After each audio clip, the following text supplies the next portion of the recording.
我都有一個好深嘅感受，就係其實好多人都好想修和同原生家庭爸爸媽媽或者屋企人嘅關係，佢哋有去努力嘗試踏出第一步，但係最後個結果唔係咁理想嘅。其實喺呢一方面，你會點樣勉勵一啲都想踏出呢一步，或者已經踏出咗啦，但係個結果真係唔理想。Winnie， 你問我一個好嘅問題咧，就係話我想同我父母修和嘅，係咪等於佢都準備好我同佢修和咧？咁確實係好多人會容易擔心自己都會受傷啦，或者俾佢拒絕咧。咁呢個我絕對理解嘅，我自己都會經歷過。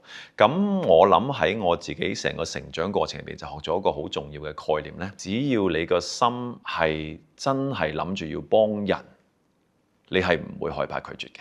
咁即係咩意思咧？就係我頭先講嗰件事咧，因為我唔係淨係為咗我嘛。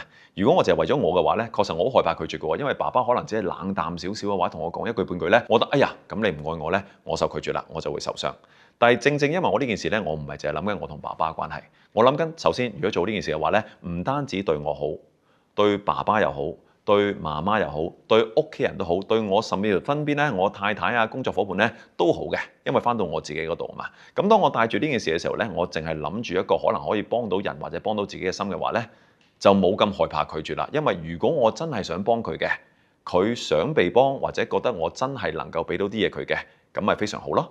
如果真係 for whatever reason 佢覺得呢個時候咧佢未準備好嘅，或者所謂你嘅幫咧，我唔覺得係個幫嚟嘅。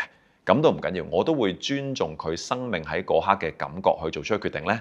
因為始終如果我真係愛佢，或者我真係想叫幫助佢，或者幫助我自己都好啦。呢件事我係唔會覺得有拒絕嘅成分嘅。發生就發生，如果唔發生咧，亦都合理嘅喎。因為咧，每一個人生命有一個唔同嘅歷程㗎嘛。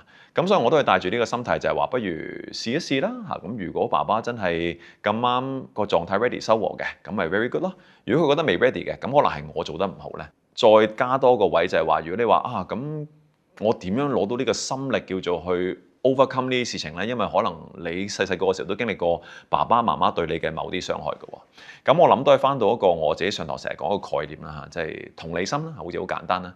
咁我自己點樣去 define 同理心咧？就係如果你都經歷過晒嗰個人生曾經經歷過嘅事，你直頭係佢住喺佢嘅身體裏邊嘅，經歷過晒每一件事，喺呢個狀況，你會唔會有機會都有類似嘅反應或者做同樣嘅嘢呢？咁呢個係我定義同理心嘅方法嚟嘅。咁我都會調翻轉諗啦。雖然爸爸做咗某啲嘢呢，可能我未必完全認同，但係如果我係佢啊，我有佢嘅家庭經歷啊，細細個所有嘅嘢啦，去到呢個位會唔會有機會我都會做一啲類似嘅嘢呢？我唔知，可能有呢個可能性呢。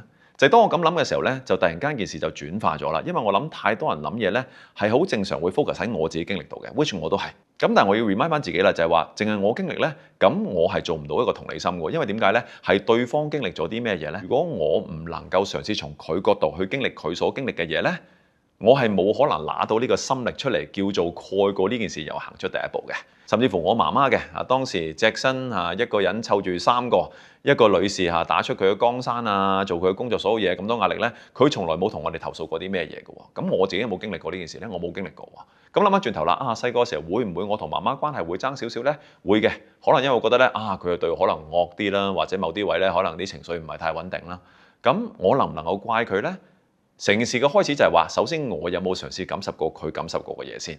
咁我翻嚟調翻轉諗啦，如果當我嘗試擺自己角度度咧，哇！如果我經歷過我爸爸或者媽媽經歷過嘅嘢咧，我諗可能好大機會，我俾佢反應咧會更加差嘅。而當我認知咗嗰刻嘅時候咧，我就叫多咗一點點嘅同理心咧，令到我可以用一個比較心情平和方法去嘗試再 connect。